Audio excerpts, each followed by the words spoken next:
Hello, everyone.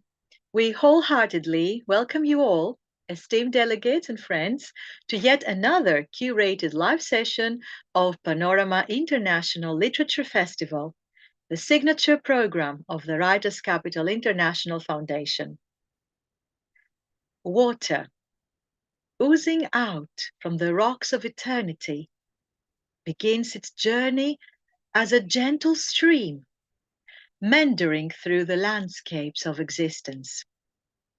Innocent and free, it flows playfully, reflecting the golden hues of the sun, only to gather strength and rush forth with an untamed force, breaking barriers in its path. In its course, it nourishes life, quenching thirst and feeding the roots of existence. Yet, as it approaches the vastness of the ocean, it slows, contemplating its inevitable fate. Like life itself, water journeys from purity to turbulence, from purpose to surrender, until it dissolves into the infinite, embracing the solitude of its final destination. Yet, the journey doesn't end there. Under the embrace of the sun, it rises once more, drifting across the skies, only to return to the mountains and begin anew. The journey continues. These verses are from Preet Nambiar, from his exquisite collection, The Solitary Shores, published a decade ago, works dedicated to humanity. As we start yet another session as part of Panorama International Literature Festival 2025 on the theme Jalam, the element of water, we have today a few of the eminent poets from India. I am Irene Dura-Kavadia, Secretary General of Writers' Capital International Foundation and Chief Coordinator of Panorama International Literature Festival 2025. At the outset of this live session, we would like to play a video by our dedicated team that highlights the vision and mission of the Writers' Capital International Foundation and sets the tone perfectly for the very theme that we're about to discuss. Let us watch the video.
Yes, let's celebrate life through our deeds, truly inspirational and profound. It is with immense excitement that I welcome you all today in this live session of the 6th season of our beloved Panorama Festival, which to us literateurs is actually a celebration of literature and of life.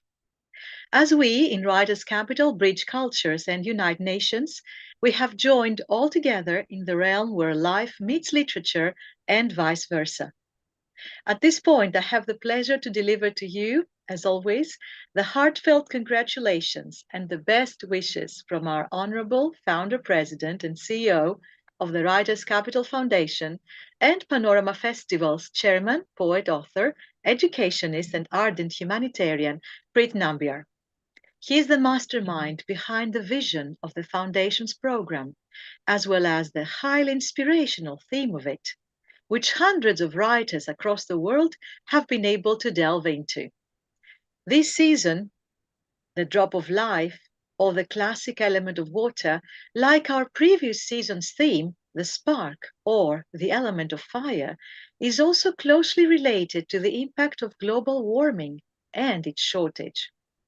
In honor of the illustrious 6th anniversary, we shall delve into the depths of life itself. Water is the driving force of all nature, said Leonardo da Vinci. We forget that the water cycle and the life cycle are one. Jacques-Yves Cousteau, the oceanographer. In one drop of water are found all the secrets of all the oceans. That was a quote by Khalil Gibran. A beautiful quote in El Mar is also by Pablo Neruda, in which he says that he needs the sea because it teaches him. The sea is his mentor, his solace, his love. In this spirit of global unity, let me also add a glimpse to the literary and philosophical heritage of Greece, making mention of Heraclitus, who first viewed that everything moves and nothing remains still. And he is also attributed the quote, "You cannot step twice into the same river." So is life itself. Thales of Miletus as well, the ancient Greek philosopher. He's very famous not only for his mathematical theorem, but also because he thought and said that the water is the fundamental principle of the universe. And so many more have spoken about water.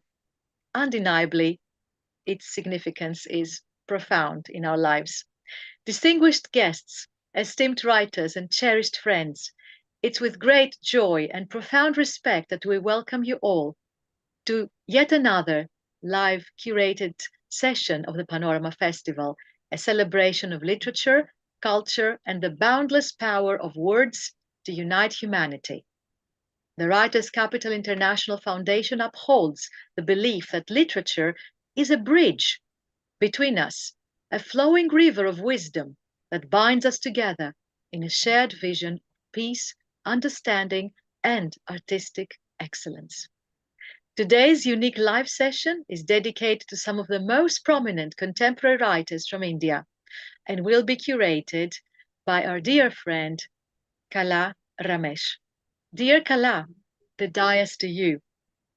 Thank you. That was a lovely film you showed us in the beginning and a very nice introductory talk. Thank you so much. The language of water. We will be presenting a grand curated session just for you.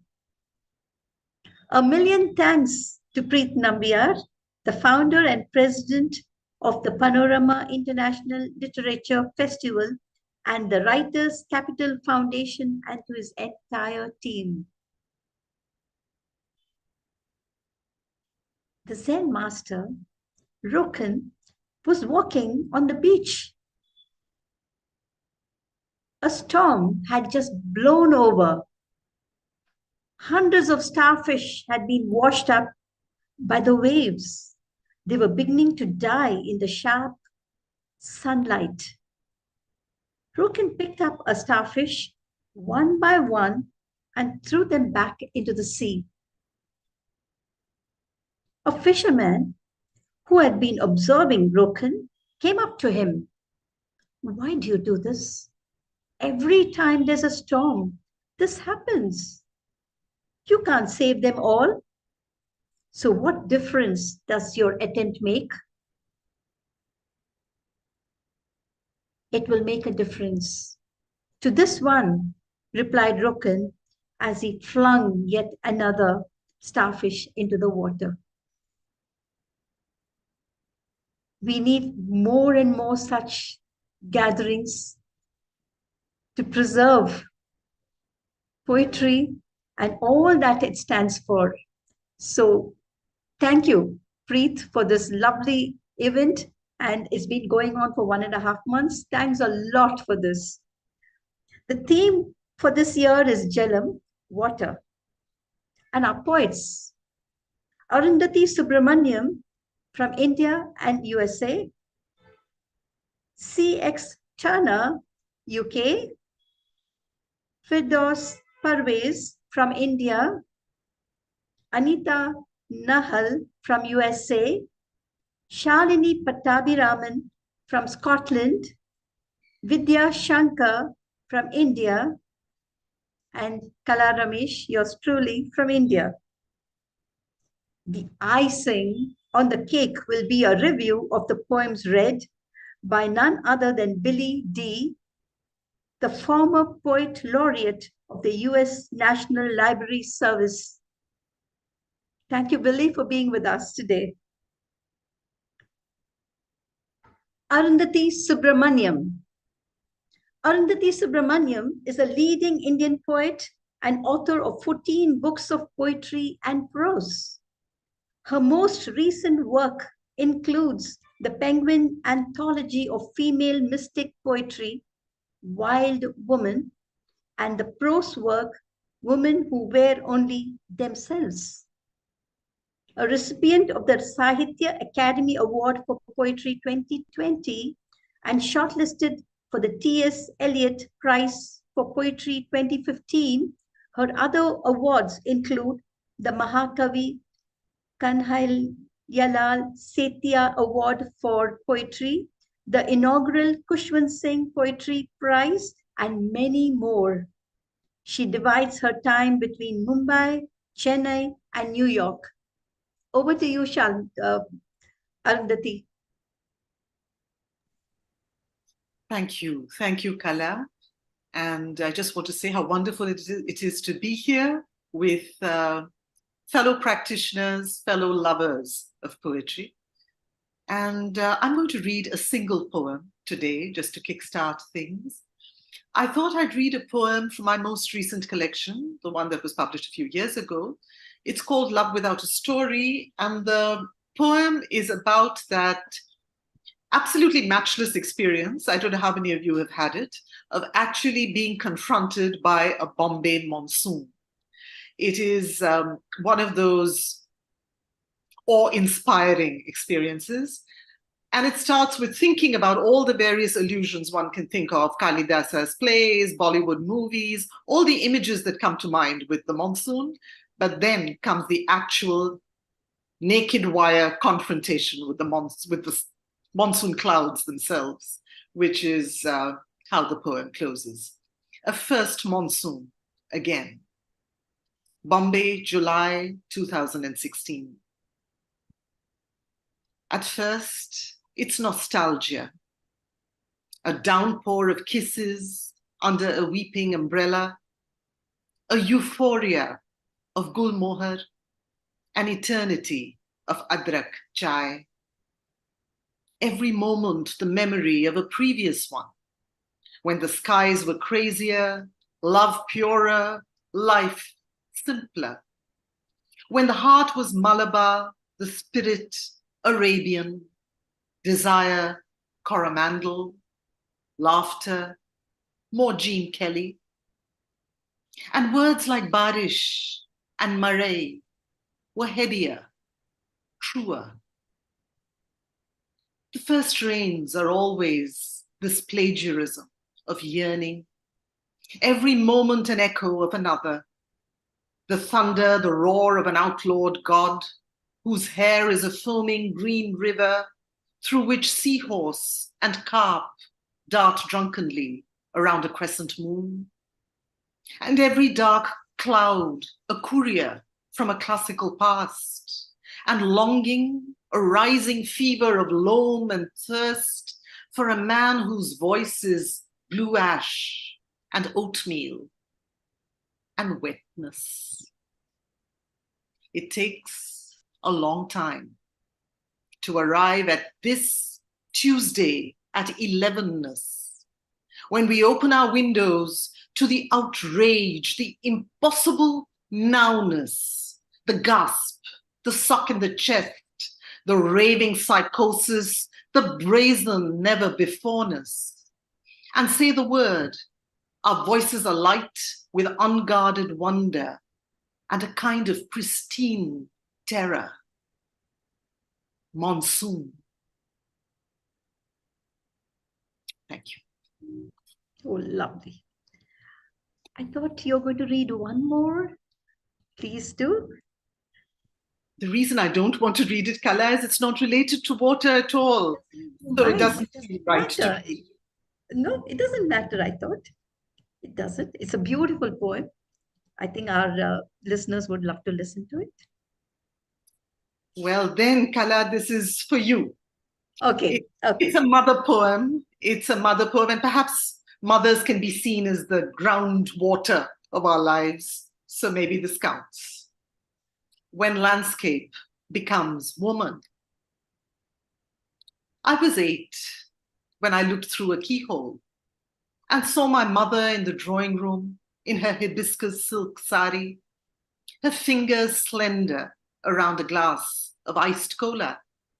And I grew suddenly shy for not having seen her before. I knew her well, of course, serene undulation of blue malmal, wrist serrated by thin gold bangle, the gentle convexity of mole on upper right arm, and her high arched feet, better than I knew myself. And I knew her voice like running water, ice cubes in cola. But through the keyhole at the grown-up party, she was no longer geography. She seemed to know how to incline her neck, just when to sip her swirly drink, and she understood the language of baritone voices and lacquered nails and words like emergency. I could have watched her all night. And that's how I discovered that keyholes always reveal more than doorways, that a chink in the wall is all you need to tumble into a parallel universe, that mothers are women. Thank you. Lovely. Thank you so much. Thank you. We now go to C.X. Turner. C.X. Turner is a UK poet and the author of Evergreen, a collection of haiku, senryu, and tanka, recently published by Alba Publishing. C.X. Turner's poems and artwork have been widely published in a range of international and journals and anthologies, and she is a Pushcart and Touchstone nominated poet. Turner is the co-editor of Wales Haiku Journal, and she enjoys experimenting with short-form poetry and collaborating with other poets when not working as a registered social work manager. Over to you, Lucy. Thank you, Kala. It's an honour and a delight to join you today. Thank you for inviting me. I'm going to read 5 poems, 4 Hyben and 1 tanka prose, and I hope you like them. Cartographer of tides. Wave after wave, spindrift scatters into nothing. The tide line is fractured, crab shells splintered like molars, a rotting net knotted tight against driftwood ribs, and a single gull feather caught mid-drift, its edges worn to translucence. A shard of green glass catches the light, its edges dulled by time, like the glass I pulled from your hand that night when you pressed it into your wrist. I wade into the water, the cold biting sharply at my legs. The weight of that memory drags me deeper. Storm's edge, salt carves its story into open skin.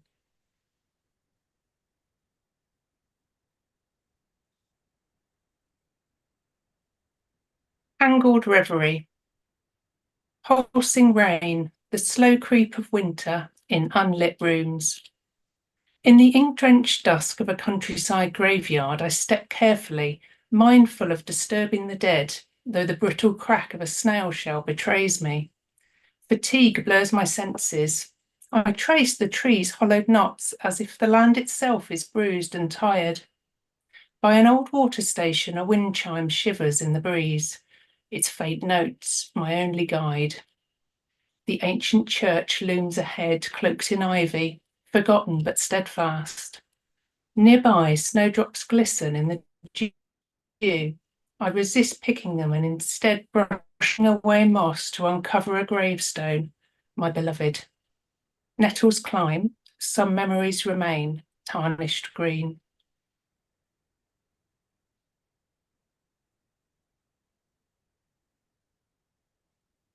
Thank you. Murk.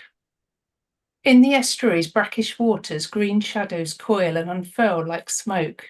Leaf-shaped elvers, translucent as the tide's edge, slip between river and sea, their paths a mystery. With time, they sharpen, sleek bodies winding into the depths. And the moray hides its phantom jaw, a secret set of teeth that pulls prey into silence. Salt and rust hang heavy in the air, stinging like a forgotten cut. The silt shifts beneath hidden movements, the water holding its breath. I wonder if they feel the pull of home or drift blindly, unmoored into dissolving light. Mudlarking, the riverbed clouds rise, my hands return with fragments of a world too worn to name.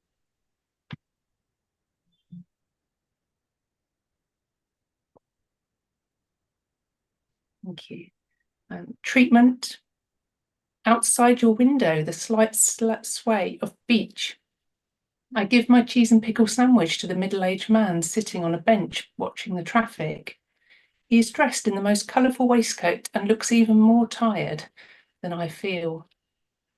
The gentleman thanks me graciously and I continue up to the glass doors, pressing the buzzer to alert reception. The recumbent shape of a black cat beneath a bay tree alerts me to the slight warmth of the low sun on my neck. The cat's tail is curled around inside the shade, the tip of his nose resting in the long grass. When a nurse answers the door, she smiles with familiarity, and I make my way through tiny corridors with lemon drizzle cake in my bag and a painting of the starry night for your room. Facing up toward the light, night swim.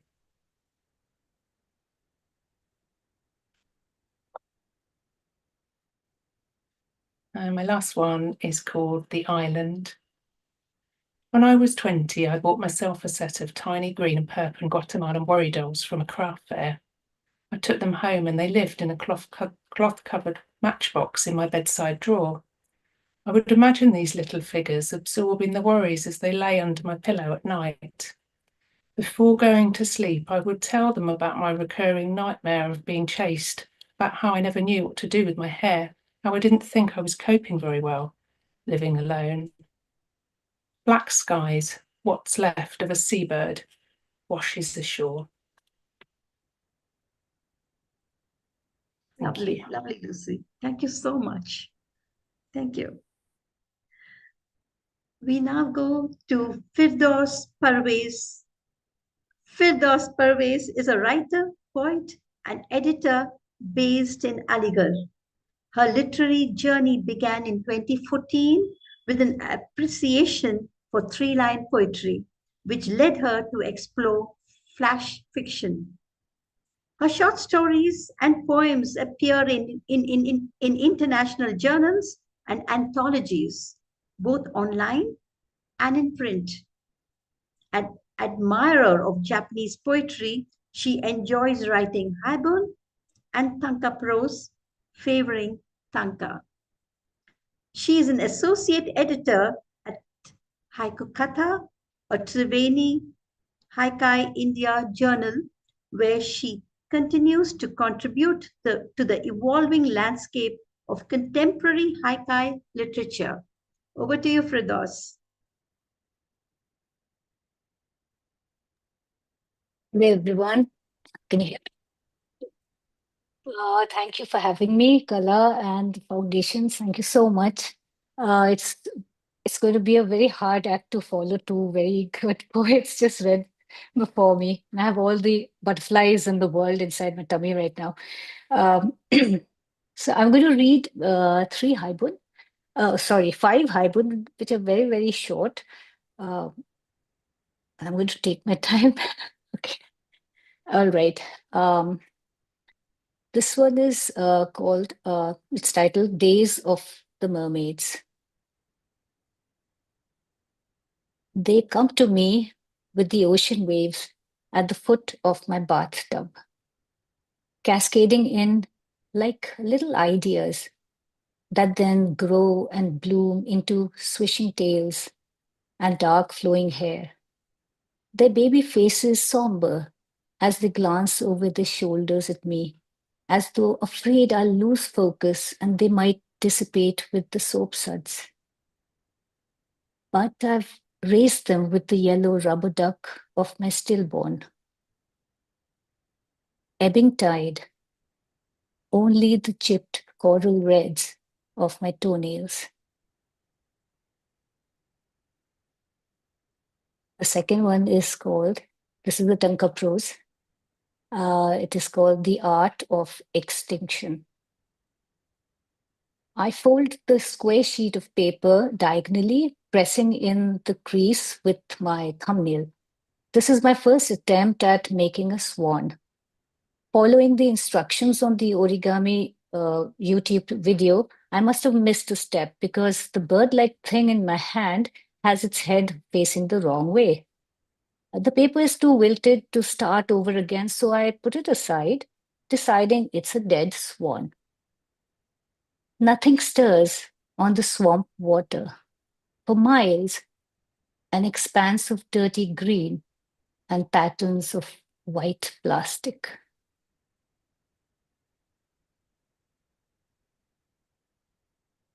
Okay, this is very short, but it is titled Bitter. Some windswept days lie stuffed in the gutters, prickly lumps choking the throat of the empty house. She hardly bothers now. If it rains, it rains. Let the eaves weep. Post-divorce, all the unsaid in her coffee.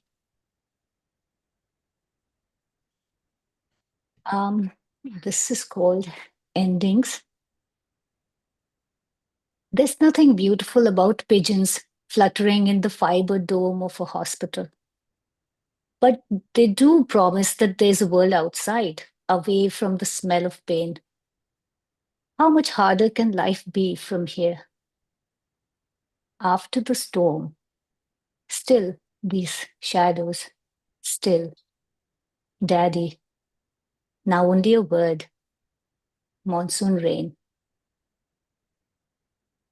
This is the last one, and I wrote this during the second wave of COVID when there was a lot of devastation in Delhi and because of lack of oxygen. And I was sick myself. So I was very scared at that time. I was in my room and I wrote this. Out of breath. May heat. The singed petals of a rose. New Delhi burns. Mumbai burns. Hell, the whole of India burns.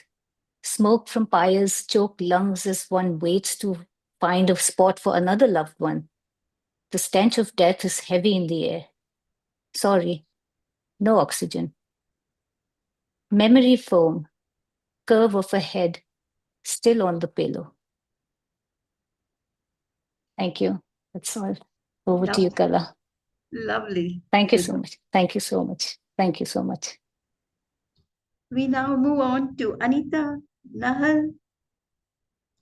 Anita Nahal, a PhD, is a professor, poet, novelist, flash fictionist, short story maker, and children's book writer.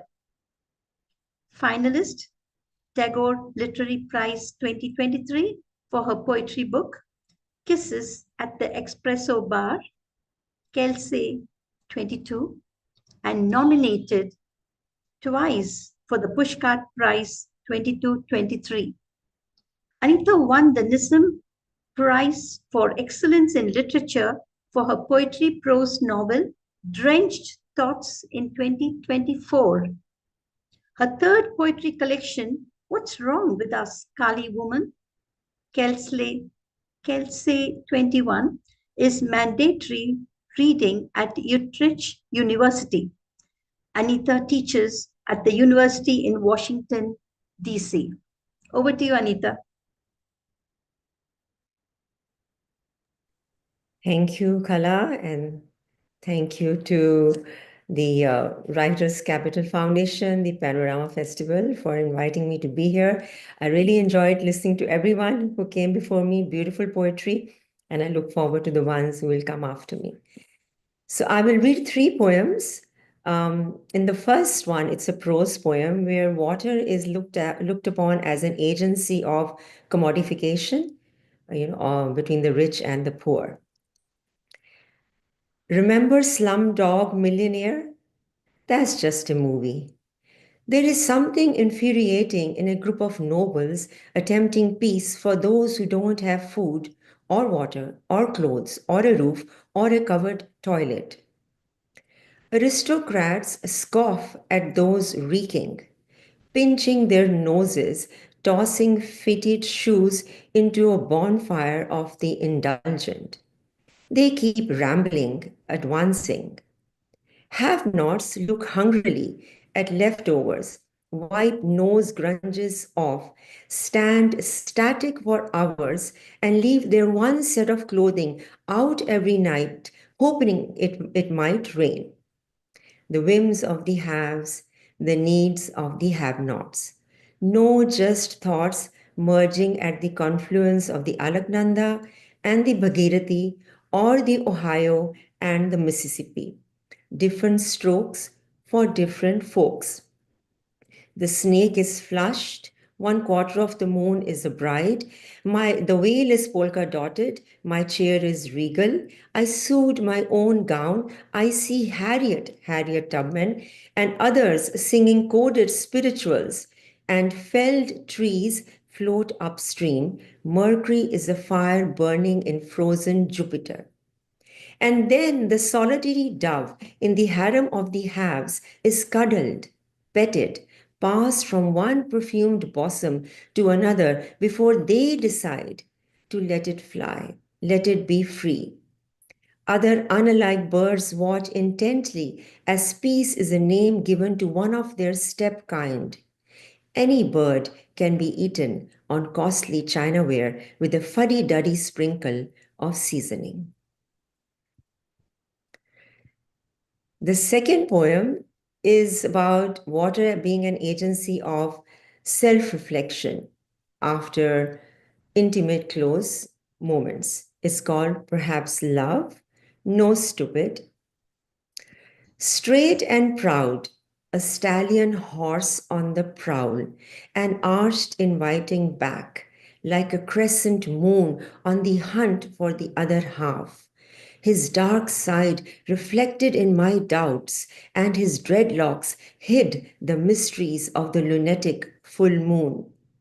No sound of satisfaction escaped his lips, yet as I wash myself clean, another unrequited moment ran noisily into the sink. Thank you.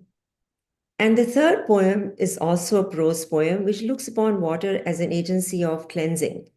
And perhaps, as Charlie Chaplin said, he said, I cry in the rain because no one can see my tears. So many of us cry in the shower because no one can see our tears. The poem is called Why I Usually Cry in the Shower. When water runs down my bare skin, down my head, hair, face, neck, and on the twists, bends, bulges, and crevices, down till it reaches my toes, winding its way through each one of them, and onto the floor, where water and lather collects, huddles for a while like winter fog around a bonfire before gaily skipping down the drain like a cluster of loose rubies at a party. Then, and then only, when nothing rests between water and me, I usually cry. Maybe some soap still lies between us. Maybe some undies I need to wash. Maybe some body parts I still need to clean. But after all is done, and it's just me, the water, and my porous casing, I usually cry. A lot. The yearning comes not from where my heart resides. I've learned to coax it. Not from where my thoughts meander. I've learned to hush them. But from somewhere deeper, from that core beneath my spirit, behind my back, under my spine, below the blood, where the atoms usually dwell and mingle. I cry for lost opportunities, lost relationships, status, family jamborees, cultural sustenance, lost growing romantic altogether, lost relationships, status, lost years of youth, lost news flashes, and lost sentiments that refuse to let go and sink with the soapy stories. After my tears have been fully pulled out, drained, siphoned, and dried, tranquility and gratefulness fill my heart as I trace with my finger a karmic prayer on the misting shower glass. No one has everything. If I have to go through the same all over in another life and another and forever, I'll accept it as long as in each my child is born to me again. Thank you so much.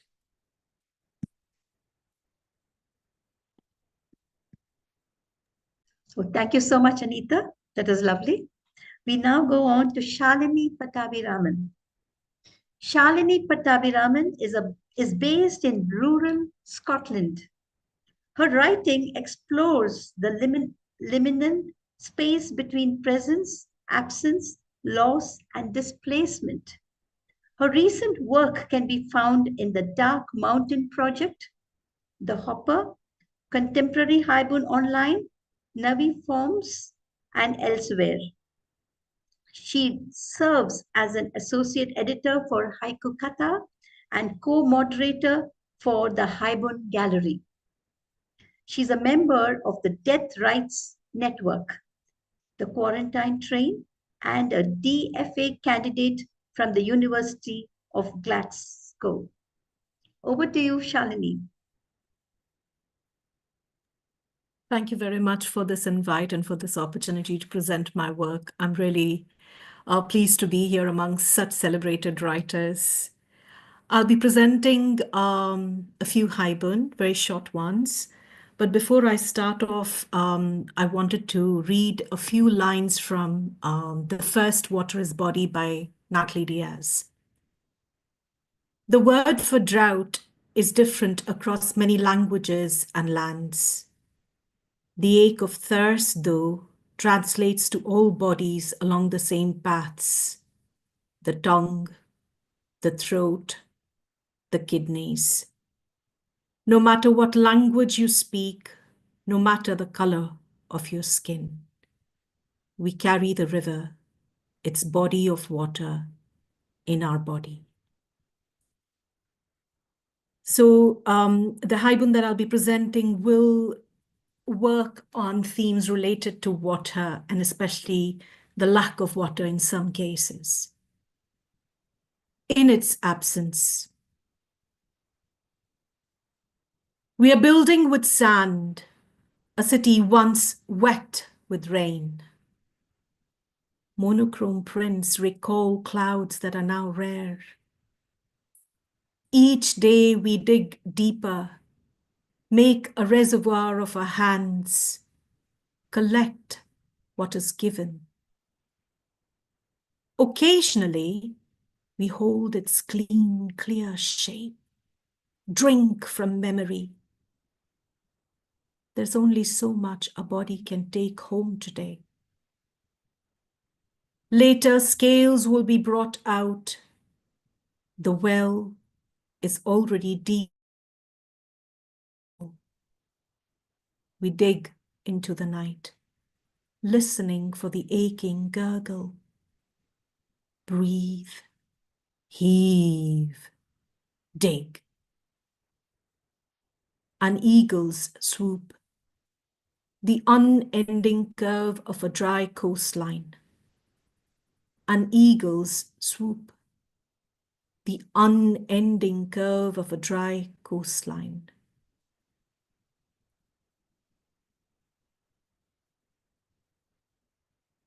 Before. Inside the mouth of the osprey, a tiny fish. To swallow the fish, did I grow wings? On Sunday, the ice in my small world caved in. Slowly, the bulk of its solid body melted. The river kept calling my name. I emptied the refrigerator. 3 pairs of eyes stared at me. I wanted to clear the muddle in my head. Memory shimmered in the water's surface. In the distance, fish fins fanned light as rain.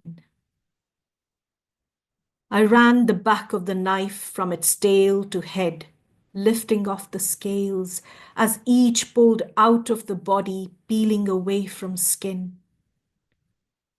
The scraping sound remained, even after. In my childhood dream, the dragonflies draw me to the sun-dappled creek where tiny fish swim after a drink of rain.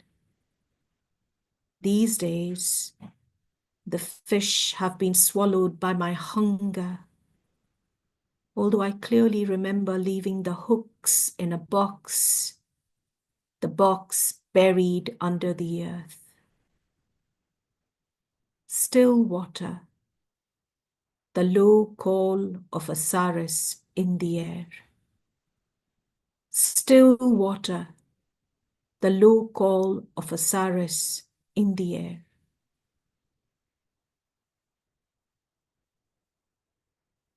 Brahmaputra.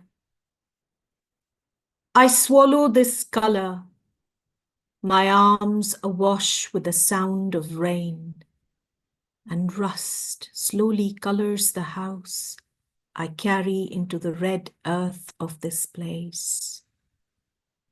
My meandering self at last, at the mouth, lets this body go, its many names dissolving the sea, becoming ocean.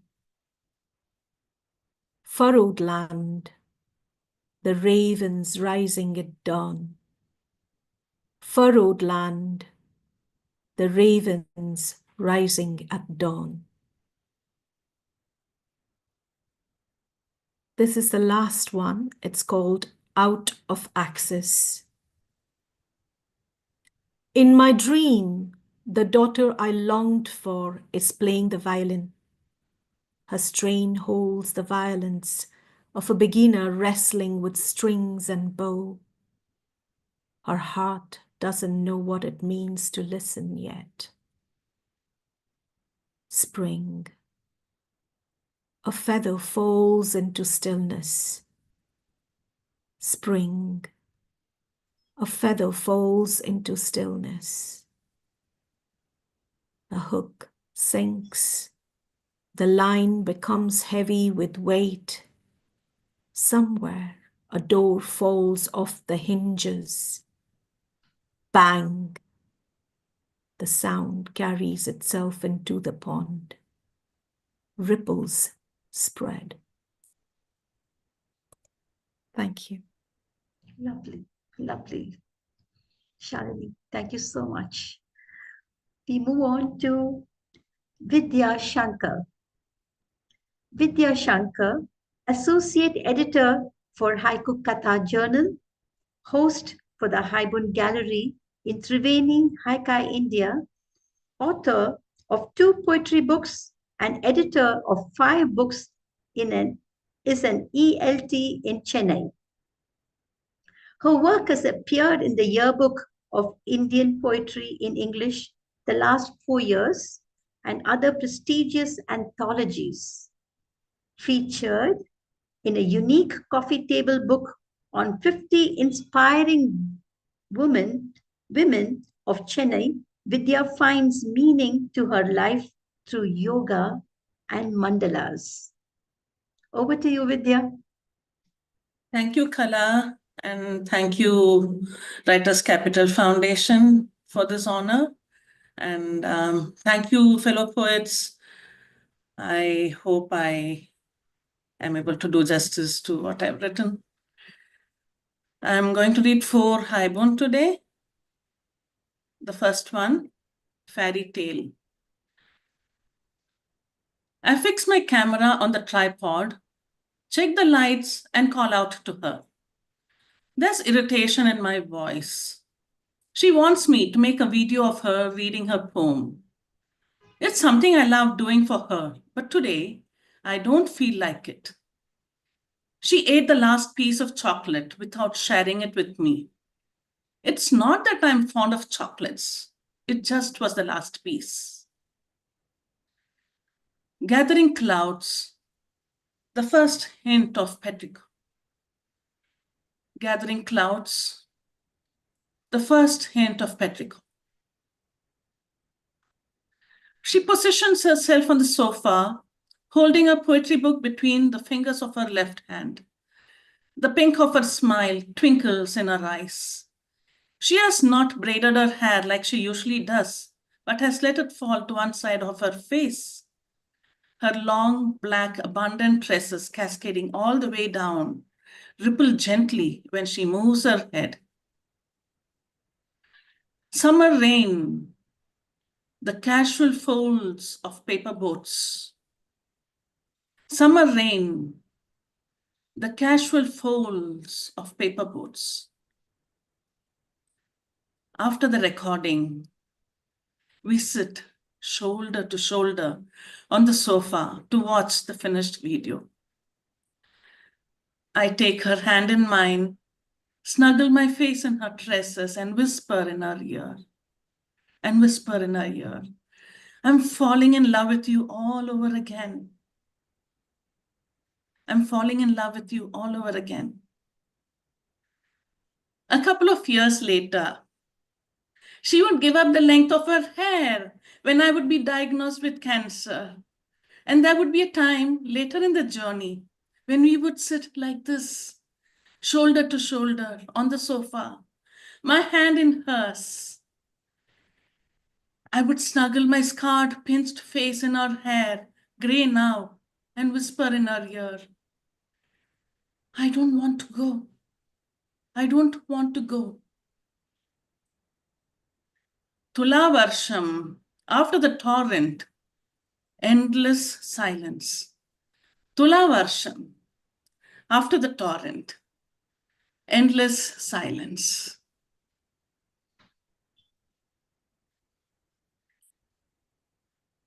The second one is lighter. Nimbus. Friday, at last, I step into my house and lock the door behind me. And the world too. I won't have to open that door and step out into that world until Monday morning, when I would live my day job until it would be Friday once again. I shed my work clothes and stand under the shower, scrubbing myself clean of the boredom of the past 5 days. My hair especially needs a thorough wash. When done, I go to the mirror and shake my head vigorously. This is the part I love most. As droplets of water fly from my hair, streaks of rainbow-hued tresses appear in place of the black I have to wear to live in that monotonous world outside the closed door. I'm laughing so much that I almost missed the ping of a message on my phone. It is S.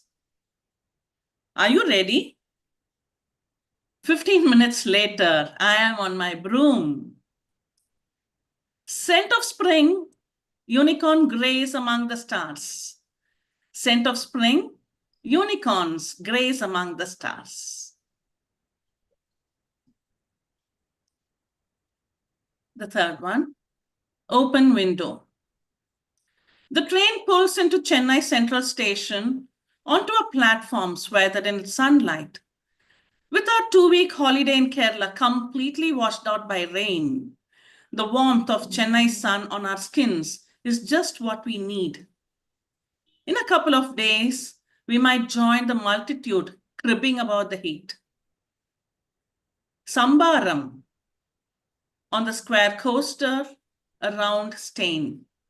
Sambaram on the square coaster, a round stain. And the last one is for you, Kala, because you wanted it, just like Arundhathi read hers. Spring song. It was the first time I was stepping out of the house after the hysterectomy. My husband wanted to make the ride special for me. He stopped the motorbike at a flower vendor's stall. Not the fashionable florists who sell unappealing flowers, but one of the several women who sit by the roadside in Chennai, stringing fresh, alluring, fragrant jasmine. We stood watching her as she held one end of the jasmine string with the fingers of her left hand and measured it tactfully with her right, all the way to her elbow and some more. Here, she cut it and gave me the flowers with a smile. I was tucking them into my hair when something nudged me from behind. Something with a big wet nose. A calf, brown with a white patch on its forehead, was prodding me to pet it. I put my arm around its neck and fondled it. You must be a kind mother, the flower seller said.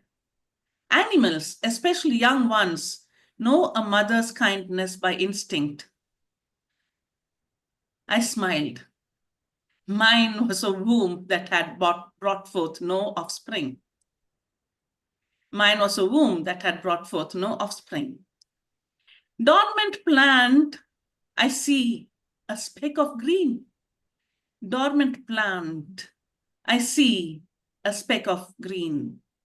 Thank you. Lovely, absolutely. Thank you so much, Vidya. That was gorgeous.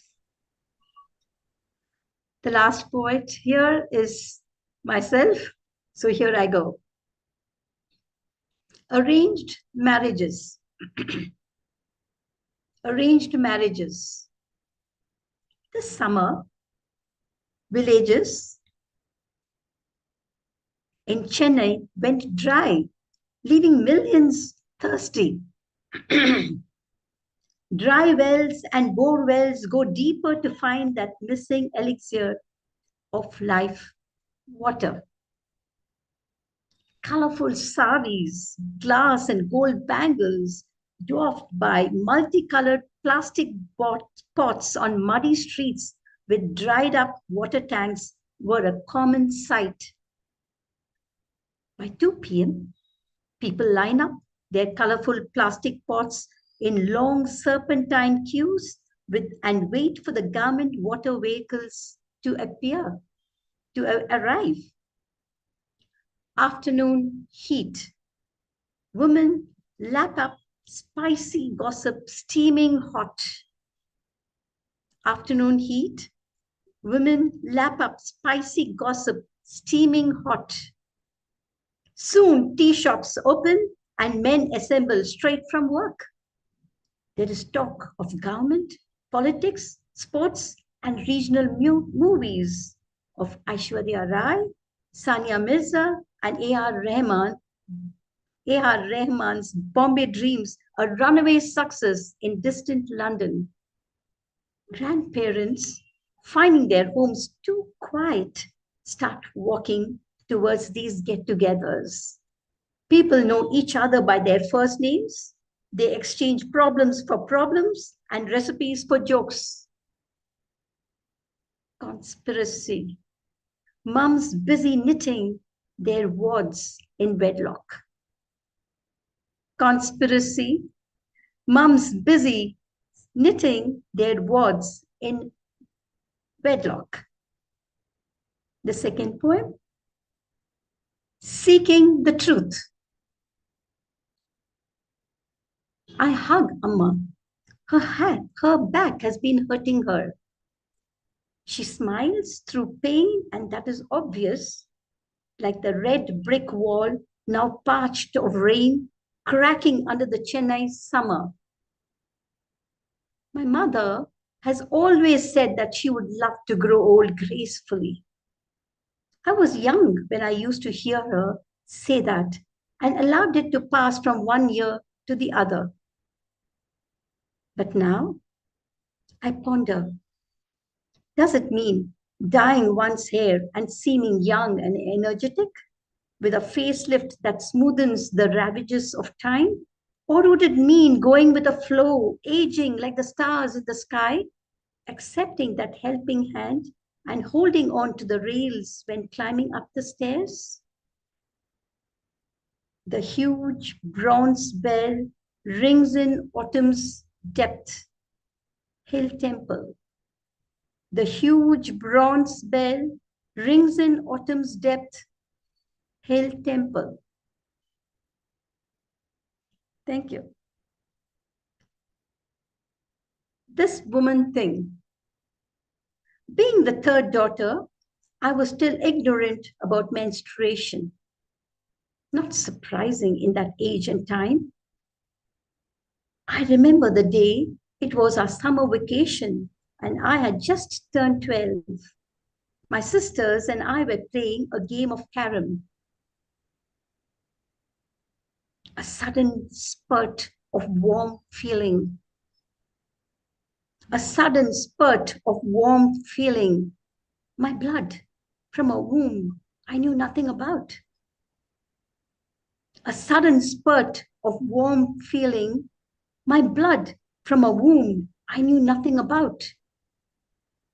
My mother said we'll keep it a secret from the older members of the family, or else I'll be forced to wear a half sari to hide from the world my becoming a woman.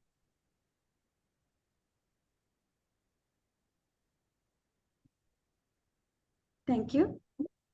And nothing ever changes.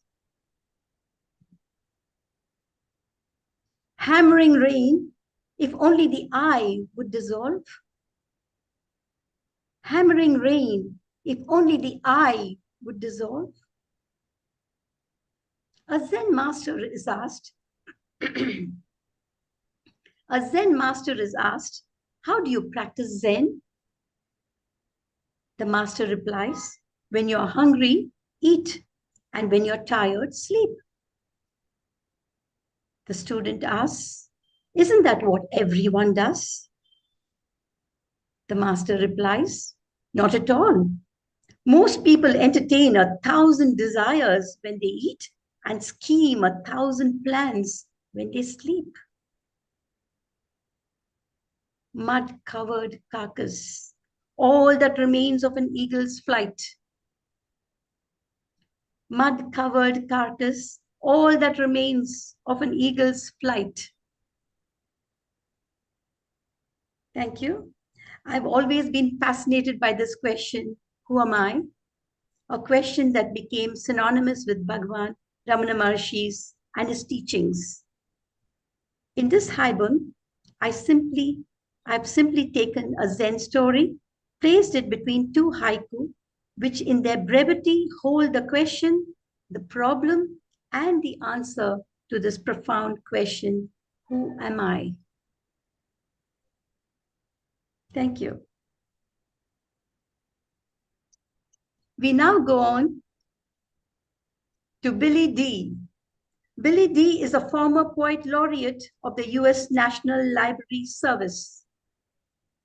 A retired healthcare worker, she earned her doctoral degree from UC Irvine with postgraduate training at UC San Diego. Although she writes in a variety of genres, her primary focus is Japanese form poetry. She's won numerous awards, writing awards, enjoys editing and workshopping with other poets in the international scene. A native Californian, Billy now lives in the Chihuahuan Desert with her family and a better fish named Ramen. She publishes online and off. Over to you, Billy. Wow. Thank you. Thank you all for such a remarkable reading. I feel humbled to be here with you. And also thank you to our coordinators for choosing this remarkable theme, the language of water. Thanks especially for inviting me to comment, Kala. I take it as a real honor. Well, I only have a few minutes, so, and I could natter on for several hours about this remarkable performance, but so let's get going. I spent yesterday afternoon reading through the batch of poems, and I'm really impressed, by the way.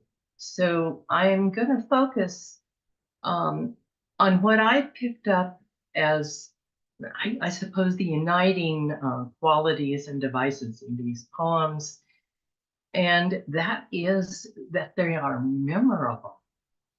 Their significance for me is that, you know, they have that stickiness that stays with you, and I felt compelled to go back and read them over and over, and they're kind of echoing in my head, even though I've just heard you read them again. So sometimes people call this Velcro poems. This is a batch of Velcro poems indeed. So let's start with Turner's Cartographer of Tides. First of all, the title pulls me in because it's unique and it's promising and inviting. And then she begins with this very strong but musical haikai, which I'll read here. Wave after wave, spindrift scatters into nothing.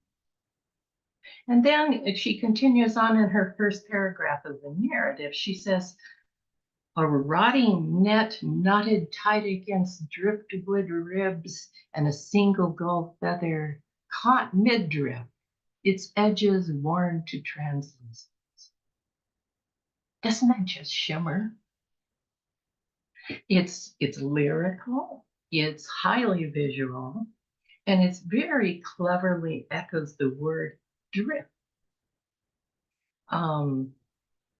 We have spindrift, driftwood, mid-drift, and she pulls this off without it seeming repetition.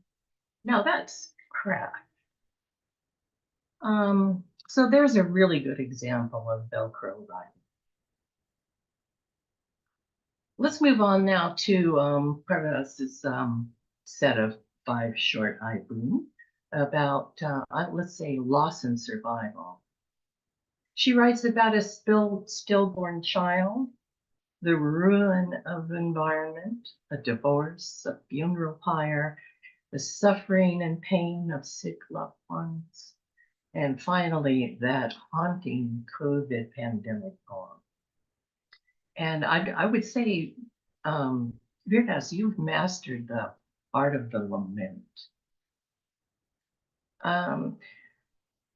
Keep in mind that, before we had medical head shrinkers and antidepressant pills, we sought, all of us sought relief and healing through formal public lament. It's a very important tradition.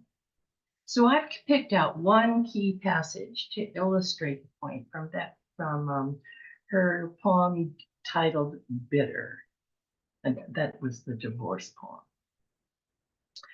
If it rains, it rains. Let the eaves weep.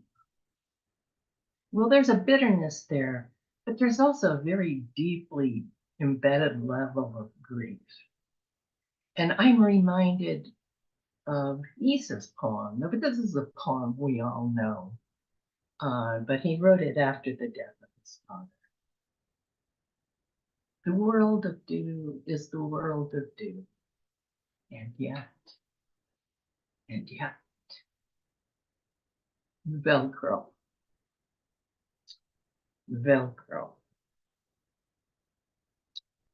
Okay, now let's go on to Ramesh's Tonka prose poem, Mirage. And I'm just going to read the Tonka part. Simultaneously, a village girl balancing on her bare hip an earthen pot of tilted liquid twilight. We've all seen this little girl, haven't we?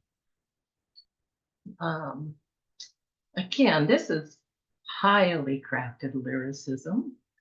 It's visually cinematic, and it's one of those, what do I call it? Epiphanic observations. And it evokes deep feeling in the reader and especially compassion for that child carrying that heavy pot. I won't be forgetting this poem. And then I'm going to tie up, I wish I had time to discuss every poem in this reading because they are remarkable.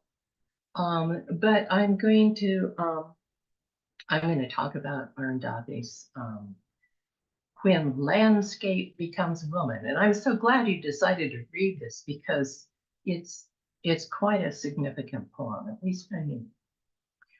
So let's go, let me scroll down here and find the poem.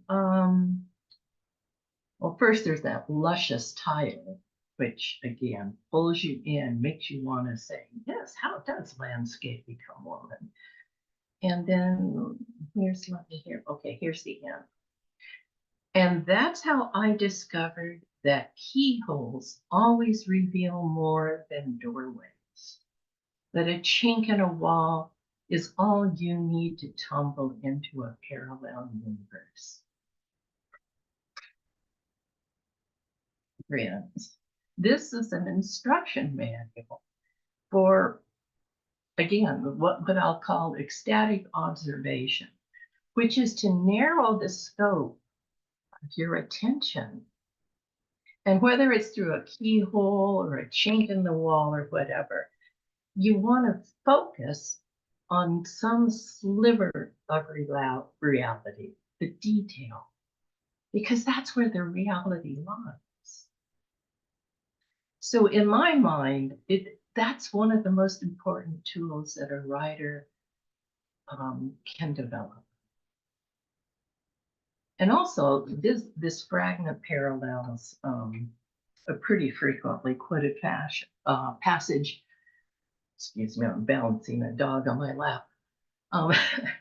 From the great Canadian poet and songwriter Leonard Cohen. And this is from a song of his that's called Anthem. There's a crack in everything. That's how the light gets in. Thank you so much. This has been a remarkable sharing. And I So glad to see all of your faces. It's lovely to put faces once again to the peoples whose writing I have so enjoyed these last several years. Thank you very much. Billy, thank you so much. And I was so happy when you just agreed to do this for us immediately. It shows how generous you are to give your time and your effort. No, it was very, very gracious of you. Thank you so much, Billy. And thank you to everyone who came here today. Thanks a lot. In fact, Arundhathi had told me that she'll be leaving away, but she stayed till the end. Thank you, Arundhathi. Thank you. Over to you, Irene. What a wonderful curated live session, dear Kala. Exquisite. We have all enjoyed those beautiful, profound verses from all different parts of the world. We have joined together across oceans. So this is only magnificent through this platform, through Writers Capital Foundation's vision of our president, Preet Nambiar. We are really, really proud and honored. And let me close with some thoughts about water, the source of life, and our shared responsibility. The elixir of life flows not just through rivers and seas, but through the very essence of existence itself. It sustains humanity and has been revered as sacred across cultures and civilizations. Yet, as we all know, despite its profound significance, humanity stands at a crossroads where water scarcity threatens the very balance of our planet. How can we, as custodians of this earth, remain passive or indifferent when the very foundation of life is under threat? At Writers Capital Foundation, we refuse to stand inactive. Guided by our common vision, we are committed to leading the charge for a world where water is a right and not a privilege. Through our words, your words, all our actions and advocacy, we strive to raise awareness, inspire change, and contribute to solutions that address the growing water crisis. Our mission transcends mere awareness. It is a call to action for global solidarity. We believe in harnessing the power of literature, art, and cultural exchange to ignite a sense of responsibility in individuals and communities. To remain indifferent would be to turn a blind eye to suffering and to compromise the future of our planet, the future of our children. Let us stand united as advocates for life. Let us together write a new chapter, one where access to water is universal, where ecosystems thrive, and where humanity reclaims its role as a steward of the earth. We are here to unite for a better future for us all. Come join us in this unique opportunity to be an active part of this massive social change by becoming a member of the Writers Capital International Foundation. Once again, special thanks to Kala Ramesh for this beautiful, unique curated session. Thank you so much, dear Kala, and all esteemed delegates from across the globe that participated in this beautiful, beautiful gathering of minds and of brilliance. I also thank our viewers from across the globe for watching us live. Goodbye, everyone. We shall meet again in the realm of literature with our Panorama International Literature Festival real soon. Bye all. Thank you so much, Irene. Thank you so much. Lovely.